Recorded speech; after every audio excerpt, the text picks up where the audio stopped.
नमस्कार, मैं हूं राजेंद्र द्विवेदी और आप देख रहे हैं गंगा प्राइम। शुरुआत एक बड़ी खबर के साथ। नोएडा से इस वक्त हमारे पास है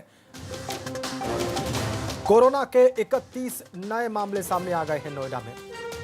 कोरोना के मरीजों की संख्या 286, क्षमा करें, इनमें से 194 मरीज ठीक हैं, 5 लोगों की मौत हुई है और एक्टिव केसेस हैं 87 नोएडा में। बड़ी खबर, बड़ा अपडेट। कोरोना के 31 नए मामले नोएडा में। भूपेश प्रताप, भूपेश, नए मामले कहां से हैं? देखिए, बिल्कुल मैं आपको बता दूं राजेंद्र, कहीं ना कहीं गौतम नगर एक ऐसा स्पॉट बनता जा रहा है जहां पर कोरोना के मामले लगातार बढ़ रहे हैं। दरअसल 8 जो मामले हैं वो ओप्पो कंपनी से जुड़े हैं, जो मोबाइल कंपनी है। 8 एक कंपनी से मामले आए हैं। उसके अलावा 2 जो हैं वो वहीं पर एक कंपनी मौजूद है, वीवो कंपनी, वहां से है। और जो बाकी के मामले हैं एक निजी न्यूज चैनल के हैं, उसमें से मामले निकल के आए हैं जो है। तो कुल मिलाकर के जो आंकड़ा है वो 31 मरीज पिछले 24 घंटे में, जो अब तक की अगर मैं बात करूं 8 मार्च से लेकर अब तक जो मरीज मिले हैं, सबसे बड़ा आंकड़ा है।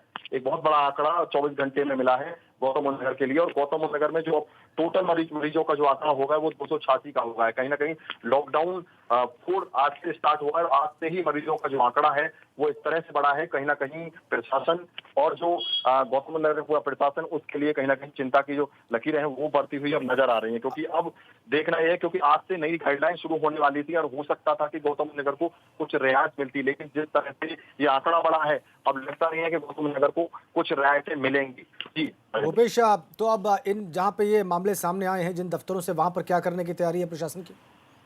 देखिए, प्रशासन साफ तौर पे है, पहले से ही रूल है कि जहां पे मामले जो है ज्यादा आएंगे, यानी बल्क में मामले आएंगे, तो कहीं ना कहीं उन दफ्तरों को पूर्ण रूप से सील किया जाएगा। इसके अलावा अगर मैं कंपनी की बात करूं, चाहे ओप्पो की करूं या वीवो कंपनी की बात करूं, उन दोनों कंपनियों को शट डाउन कर दिया गया है, दोनों कंपनियों को बंद कर दिया गया है। और उसमें सैनिटाइजेशन का जो कार्य है वो प्रगति पर है। क्योंकि इसके अलावा जितने भी और लोग थे उस कंपनी में आए हुए थे, उन लोगों की भी कहीं ना कहीं टेस्टिंग लगातार की जा रही है। वहां पर जितने भी सिक्योरिटी वाले हो या अन्य कर्मचारी हो, सबको टेस्ट के लिए कंटिन्यू भेजा जा रहा है दोनों ही कंपनियों में। तो दोनों कंपनी देखिए पूर्ण रूप से सील कर दी गई है, बंद कर दिया गया है। हालांकि जो सिक्योरिटी गार्ड है वो जरूर आएंगे, लेकिन जो मैन्युफैक्चरिंग उसमें होती है, जो कार्य होता है वो बिल्कुल नहीं होगा। सभी को घर पे क्वारंटाइन के लिए कहा गया है, जिन लोगों के टेस्ट हुए और जिनको रिपोर्ट देखिए पॉजिटिव आई है उनको हॉस्पिटलों में जो है एडमिट कर दिया गया है। इसके अलावा अगर मैं न्यूज चैनल की बात करूं, उसके बारे में अभी प्रशासन कुछ भी बोलने से बच रहा है। लेकिन जिस तरह से मामले आए, क्योंकि केवल जो मामले 28 मामले निकल के केवल उसी न्यूज चैनल के हैं, चाहे वो नोएडा के हों या गाजियाबाद के हों या दिल्ली के हों, तो 28 मामले एक ही न्यूज चैनल के हैं। तो कहीं ना कहीं न्यूज चैनल को भी सील करने की प्रक्रिया प्रशासन के द्वारा चलाई जाएगी। राजेंद्र, बहुत धन्यवाद आपका भूपेश।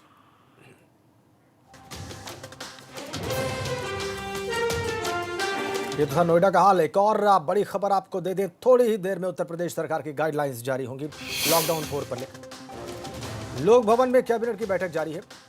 कैबिनेट मंत्री, राज्य मंत्री स्वतंत्र प्रभार के साथ मुख्यमंत्री की बैठक जारी है और इसी बैठक के फौरन बाद सबको मालूम पड़ जाएगा कि नई गाइडलाइंस क्या हैं लॉकडाउन 4 के लिए उत्तर प्रदेश सरकार की। अनुभव शुक्ला लखनऊ से हमारे साथ, हमारे सहयोगी इस वक्त सीधा कनेक्ट हैं, उनसे अपडेट ले लेते हैं। अनुभव, क्या जानकारी मिल रही है आपको भीतर से? देखिए, बिल्कुल राजन, 5:30 बजे ये बैठक शुरू हुई थी। मुख्यमंत्री आवास पर ये बैठक हो रही है 5KD पर, और वहाँ पर सभी जो कैबिनेट मंत्री हैं, दोनों जो डिप्टी सीएम हैं और जो राज्य मंत्री स्वतंत्र प्रभार हैं, वो इस बैठक में मौजूद हैं। और लॉकडाउन 4 का क्या स्वरूप होगा उत्तर प्रदेश में, कहाँ कितनी छूट दी जाएगी और कैसे छूट दी जाएगी, और क्या जो अब 5 जोन होंगे, देखिए एक बफर जोन होगा, एक कंटेनमेंट जोन होगा और रेड, ऑरेंज और ग्रीन जोन तो पहले ही थे। तो अब ये केंद्र सरकार ने राज्य सरकार के ऊपर छोड़ दिया है कि कैसे वो ये तय करेंगे। बफर जोन, कंटेनमेंट जोन जो है वो ज़िला प्रशासन तय करेगा। तो कौन कौन से इलाके उत्तर प्रदेश में ऐसे होंगे जो बफर और कंटेनमेंट जोन में होंगे? रेड जोन में जो इलाके आते हैं, क्या वहाँ पर जो अंतर राज्यीय बस की सुविधा दी जाएगी या नहीं दी जाएगी? क्या जो दुकानें हैं, अभी तो मेडिकल शॉप्स खुल रही हैं, लेकिन उसके अलावा जो और दुकानें, क्या उनको ऑड इवन नंबर्स के आधार पर, या फिर ये तय कर दिया जाए कि कुछ दुकानें सोम, बुध और शनिवार को खुलेंगी? इस तरह की चीज़ों पर चर्चा हो रही है। मुख्यमंत्री ये अपनी बात रख रहे हैं और साथ ही साथ जो सहयोगी हैं मंत्रिमंडल के, उनसे भी फीडबैक ले रहे हैं। और ये चर्चा हो रही है कि तमाम सारे जो प्रवासी श्रमिक हैं, आपने देखा, अभी आपने बताया कि कैसे नोएडा में एक साथ 31 मामले सबसे ज़्यादा आ गए। इस तरह की चीज़ें भी अब बढ़ेंगी उत्तर प्रदेश में, क्योंकि तमाम प्रवासी श्रमिक अब आ रहे हैं दूसरे राज्यों से, तो उसके लिए भी निर्देश दिए जा रहे हैं कि कैसे जो हॉस्पिटल हैं L1, L2, L3 कैटेगरी के, उनको भी अब ठीक किया जाए, ज़िलों में बेहतर इंतजाम किए जाएं, इस पर भी चर्चा हो रही है। लेकिन लॉकडाउन 4 का क्या स्वरूप होगा उत्तर प्रदेश में, अब से थोड़ी देर बाद जब ये बैठक हो जाएगी, फिर उसके बाद नई गाइडलाइंस जारी होंगी। ठीक है अनुभव, जैसे ही वो गाइडलाइंस जारी होंगी, जाहिर सी बात है एबीपी गंगा अपने दर्शकों को सबसे पहले और सबसे विस्तार में वो अपडेट्स देगा। फिलहाल आपका बहुत बहुत धन्यवाद इन जानकारियों के लिए। आगे बढ़ते हैं। लॉकडाउन 4 का आज पहला दिन है, इसको लेकर शहर शहर क्या तैयारियां हैं, प्रशासन इसके लिए कितना तैयार है और खुद लोग लॉकडाउन 4 के लिए कितने तैयार हैं, आज इसका शहर शहर हम जायजा लेंगे। इसी कड़ी में हमने वाराणसी, गाजियाबाद के जिलाधिकारी और आगरा के एसएसपी से बात करके कोशिश की जानने की कि वो लोग कितने तैयार हैं। रिलैक्सेशन की जहाँ तक बात है, उसमें 3-4 कैटेगरीज में रिलैक्सेशन एक्सपेक्टेड होता है। सबसे पहले कंस्ट्रक्शन एक्टिविटी है, वो लगभग हम लोगों ने इन सिटू अलाउ की हुई है, रूरल एरिया में सारी की सारी अलाउड हैं। इसके बाद जितना भी ऑफिस वर्क होता है वो सारा 1/3 कैपेसिटी पे एज एंड व्हेन नीड है, वहाँ पे भी हम लोगों ने कोशिश की है कि वो पहले ही चालू हो जाए।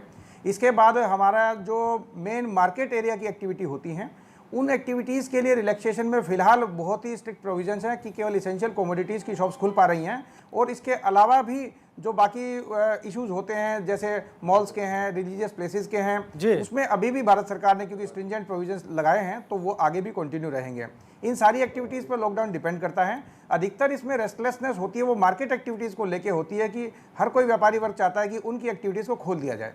इसेंशियल कमोडिटीज़ के अलावा हम लोग सभी को अकोमोडेट करने की कोशिश कर रहे हैं, चाहे उनका रोस्टर डे वाइज बनाना पड़े और चाहे उनका रोस्टर टाइम वाइज बनाना पड़े, पर कोशिश यही होगी कि हर इकोनॉमिक एक्टिविटी को थोड़ा थोड़ा टाइम वीक में अवेलेबल हो जाए ताकि वो अपना काम शुरू कर सकें। लेकिन कोशिश हमने की है कि माइग्रेंट लेबर का इशू है वो नॉर्मल शहरवासियों को इंटरफेयर ना करने की आवश्यकता पड़े। जितना भी माइग्रेशन है वो शहर से बाहर रखा गया है, हाईवेज़ पे कैंप लगाए गए हैं, वहाँ फीडर बसेस लगाई गई हैं, उसी के थ्रू शहर के मोहल्लों में उनको ड्रॉप करवाया जाता है और ग्रामीण क्षेत्रों में ड्रॉप करवाया जाता है। दूसरे सिटीज़ में और दूसरे प्रदेशों में लोगों को भेजना होता है, वो भी सारा के सारा हाईवेज़ पे कैंप लगा के किया जा रहा है या रेलवे स्टेशन के माध्यम से किया जा रहा है।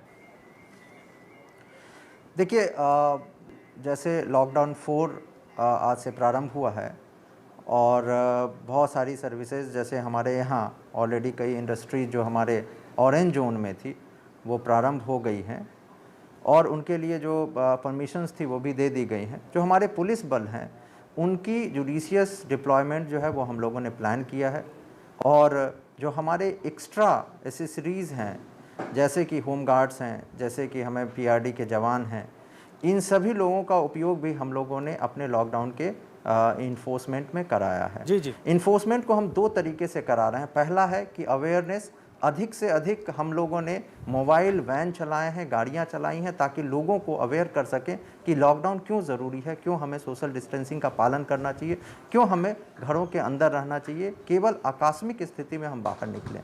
साथ ही साथ जो हमारा इन्फोर्समेंट दूसरा पार्ट है उसमें हमने पुलिस बल के प्रेजेंस को इंश्योर कराया है। जो हमारी पीक टाइम है उसमें हमने अधिक पुलिस बल डिप्लॉय किया है और उसकी प्रेजेंस को इम्प्रूव करने के लिए होमगार्ड्स, पीआरडीज़ का यूज़ किया है। साथ ही साथ हम लोग एनसीसी, एनएसएस के वॉलंटियर्स हैं उसको यूज़ करके चौराहे चौराहे रखवा रहे हैं, डिप्लॉय कर रहे हैं। साथ ही साथ हमने यहाँ आगरा में एक इनिशिएटिव लिया है कि हर एक मोहल्ले जो हमारे हैं, स्पेशली जो हमारे हॉट स्पॉट कंटेनमेंट एरिया है, चूँकि पूरा आगरा सिटी जो है वो रेड जोन में है, हर मोहल्ले में हमने 5 लोगों की एक कमेटी बनाई है और उनको कोरोना फाइटर्स कहा है। ये उन्हीं मोहल्ले के हैं, वहीं के लोग हैं जो यंग हैं, जो बेसिकली जिनकी इम्यूनिटी अच्छी है, जो अच्छा बोल सकते हैं, और उन कोरोना फाइटर्स की मदद से हम लोगों ने उनके मोहल्ले में सोशल डिस्टेंसिंग का पालन कराना, उसमें इन्फोर्समेंट करवाना, साथ ही साथ लोगों को अवेयर करना, और अगर किसी व्यक्ति को किसी तरह की परेशानी है उनके मोहल्ले में,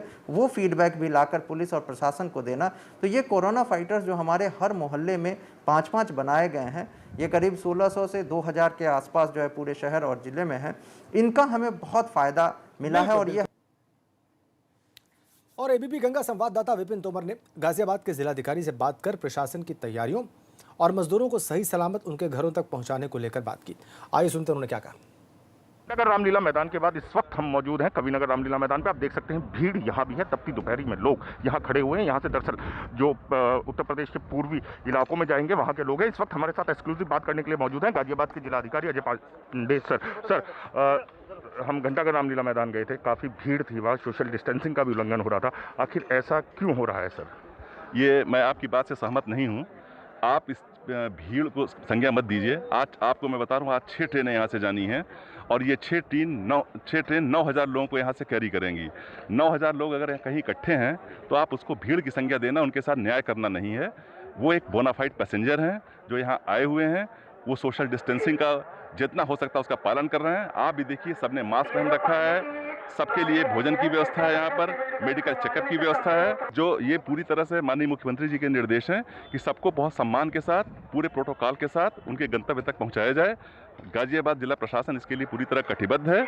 हमारी पूरी टीम और हम लोग स्वयं रात दिन काम करके उनके इस कमिटमेंट को पूरा करने के लिए पूरी तरह से प्रतिबद्ध हैं और वो काम हम लोग कर रहे हैं। बहुत बहुत धन्यवाद सर।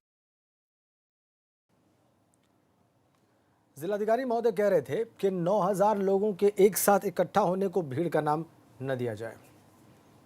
आगे बढ़ते हैं। और यह हादसे के बाद भी मजदूरों के चलने का सिलसिला थमता नहीं दिख रहा। लोग अब भी चोरी छिपे ट्रकों के अंदर बैठकर आ रहे हैं। ऐसे एक कंटेनर को मुरादाबाद पुलिस ने मुंडा पांडे थाना इलाके में नेशनल हाईवे 24 पर रोक दिया। उसके अंदर गुजरात से आ रहे 31 लोग मिले। इसमें महिलाएं और बच्चे शामिल थे। कंटेनर का दरवाजा बंद था और सारे लोग अंदर उसमें बंद होकर आ रहे थे। पुलिस की माने तो इन सभी लोगों को रामपुर जाना था और अहमदाबाद से ये लोग कंटेनर के अंदर बैठकर आ रहे थे।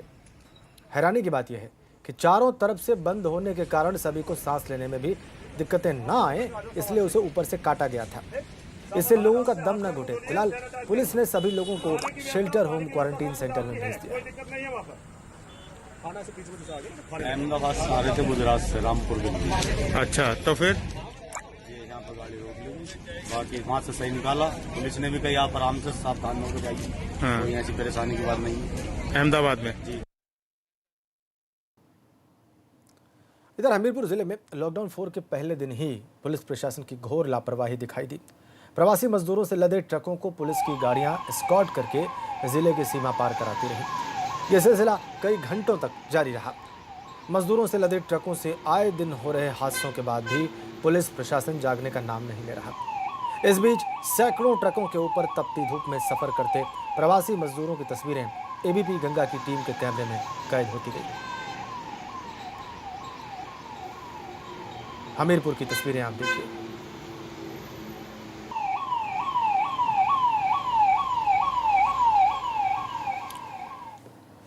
अब खबर बुलंदशहर से। वहां पर हरियाणा रोडवेज के चालकों ने यूपी के अन्य जिलों में प्रवासी मजदूरों को ले जाने से साफ इनकार कर दिया। फिलहाल इस समस्या को जिला प्रशासन सुलझाने में लगा हुआ है। हम आपको बता दें कि हरियाणा सरकार अपनी रोडवेज बसों से यूपी के मजदूरों को बुलंदशहर भेज रही है। यहाँ से मजदूरों को उनके गृह जनपद भेजा जा रहा है। आज हरियाणा रोडवेज के चालकों ने बदइंतजामी का आरोप लगाते हुए हरियाणा रोडवेज की बसों को यूपी के अन्य जिलों में ले जाने से इनकार कर दिया। चालकों ने कहा कि हरियाणा शासन ने हरियाणा रोडवेज की बसों में मजदूरों को बुलंदशहर में छोड़ने के लिए अनुमति दे दी है, जबकि बुलंदशहर प्रशासन उन पर यूपी के अन्य जिलों में प्रवासी मजदूरों को छोड़ने के लिए बोल रहा है।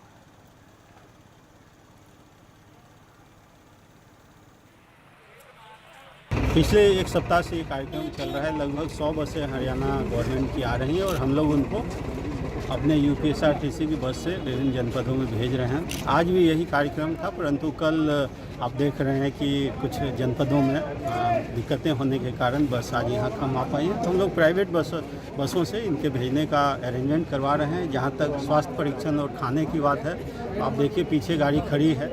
यहाँ के बुलंदशहर के सम्मानीय नागरिकों द्वारा, यहाँ सुनील कुमार रामा जी हैं, उनके मित्र मंडली है, उनके द्वारा 1000 खाना और प्रशासन द्वारा डेली लगभग 10,000 भोजन से ज़्यादा बढ़ रहा है।